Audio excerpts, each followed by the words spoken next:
Good morning, SDA Academy. Hope you guys are doing fantastically, doing your distance learning and obviously distance learning for the SDA as well.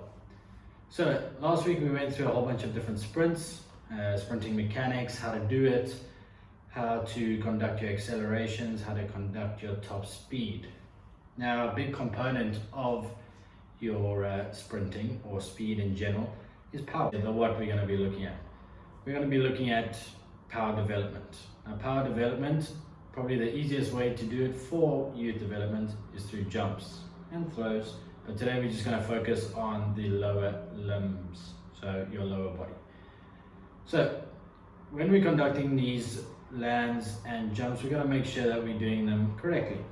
So you've got to make sure that you are jumping and landing in manners which aren't going to hurt your ankles or your knees, which generally means we're talking about soft knees. You don't want to be very stiff, and I like to call them strong or stiff ankles. We're not making sure that we're hitting it very hard. So if this is the ground, this is your ankle, we don't want to hit really hard. We just want to absorb and be able to sort of pop back up again. Another thing that we're going to look at is how we're going to conduct them. So like I just said, we're going to be looking at different variations of jumps. So we're going to look at a couple of landing techniques, a couple of jumping techniques, and then incorporating both at the same time. And then what we call in different planes of motion at the same time as well. So we're going to be jumping up, we're going to be jumping forward. Probably the why aspect of what we do. We need to understand that a lot of the sports that our young athletes are doing, we are using power. With the power development, a couple of things that we're going to be looking at as well is your proprioception. And when we talk about your proprioception, we're talking about your body's awareness in space. Great thing that jumping does is obviously helps with that. More so the actual landing of it than the jumping. So the minute we take off and we do our nice little landing, our body is trying to figure out where it is within space, so the proprioception, and your body will adjust accordingly. As you can see throughout our session, what we're going to do is we're going to have different variations. So we're going to start from sort of easy and the basics of the landing part of the jumps, and from the landing part of the jumps we're going to progress to the more difficult part of the jumps.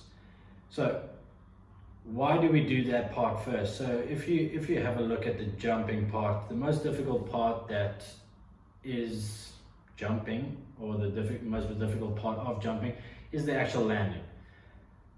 Landing is where most of our injuries happen. So that's why we're going to start off with our drop squats or our landing mechanics.